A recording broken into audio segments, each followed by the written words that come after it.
Hi, this is Steve Hargadon, and this is Take 5 for the Infinite Thinking Machine. Today I'm talking with Jerome Burg, who's created a site called Google Lit Trips. Jerome, I understand that Will Richardson's given you a little bit of publicity recently. Will Richardson's given me a lot of publicity recently. I have not had this kind of an experience. He mentioned my website last Wednesday, I believe, and suddenly I noticed my hit counter going crazy. So I've had nearly 3,000 hits in 1 week to the website. Tell me what Google Lit Trips is. Well, several months ago I discovered Google Earth, and I just found that such a fascinating program. And I did what everybody does. I put in my own address and watched it zoom in on my house. And then I started looking for my daughter's house in Seattle and a few other things.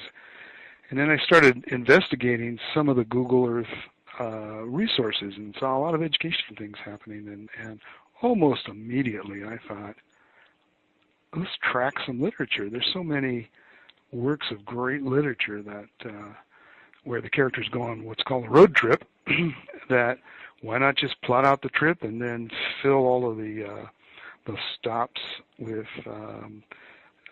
supplementary information, such as geographical stuff on where they are and references to people who might be mentioned, and all of a sudden it started exploding in my mind that building a lit trip might be a great way for students to actually work their way through the book, to see where these characters are and that they're in real places interacting with real history sometimes. And so I did my favorite book first. I went to Candide, which I've taught 5 times a year for 30 years, and I just started plotting out all the stops that Candide makes on a trip. And then I just said, what can I add to this place marker? What can I add to this place marker? And I found myself discovering more than I'd ever learned about Candide in 30 years of teaching it. And I thought, this is good. This is really good. And I started mentioning it to some English teacher friends, and they just went crazy. It's like they saw it, and they thought it was the greatest sort of thing they've ever seen in terms of teaching those pieces of literature. In fact, everybody says, well, I have that on a handout, but it just doesn't make much sense. And here we can travel with the characters, and we can even watch them almost. So Lit Trip is just a full-blown 3-dimensionalizing of the journey. So if I go to Google Lit Trips, GOOGLELITTRIPS.org, and I look at what you have there, and yes. I'm going into The Grapes of Wrath by John Steinbeck. Okay.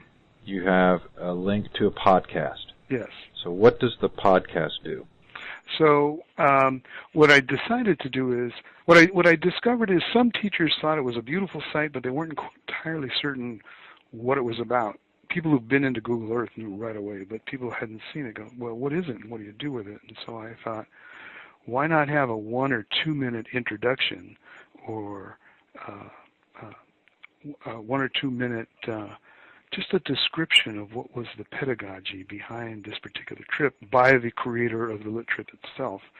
And so currently my partner, Matthew Hart, who is a colleague here at Granada High School, he's done 4 of them, and I've done 3.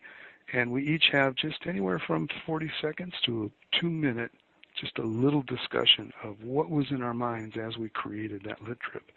And then I went back and took screenshots from each of the trips and enhanced the podcast, so as you watch it, you can see little pictures of what's on the screen when you're doing the Lit Trip. And if I actually want to do the Grapes of Wrath Lit Trip, there's a link that says download grapesofwrath.kmz. Yes. And I need to have Google Earth loaded on my computer. That's correct. And what happens when I download that file?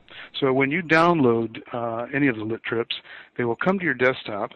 As soon as you double-click on it, it opens Google Earth and immediately puts that trip on the surface of the globe and spins the globe to it. And then most of the Lit Trips are essentially a collection of place markers. And so you start clicking on the place markers, and it changes the view of what you're looking at.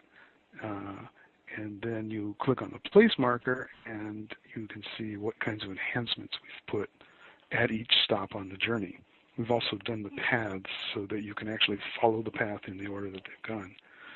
And so you might find, well, for Grapes of Wrath, for example, you will see pictures of the cars that they were referencing, driving by, representing the rich people who didn't have time to stop and care about the poor people. You'll see pictures in the Grapes of Wrath. In fact, I even have a little small clip from Library of Congress films that shows about 30 seconds of actual dust storm.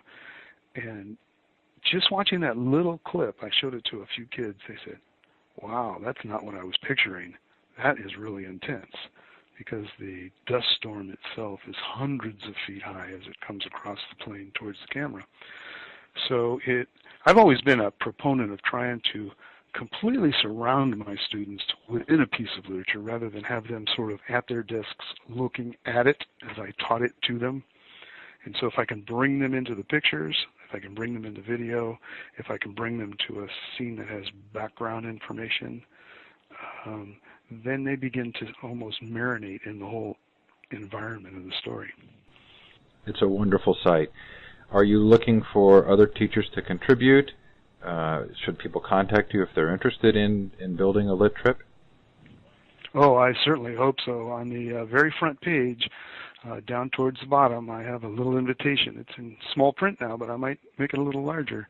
That asks people to either make comments, suggestions, or get more information, or contribute a lit trip to the site. And then it has my email address there. And I would really love to see this happen. In fact, since last week when Will posted that blog, I've had quite a few people emailing me already, and they're suggesting titles for middle school pieces and elementary school pieces. And I really am very excited about that possibility.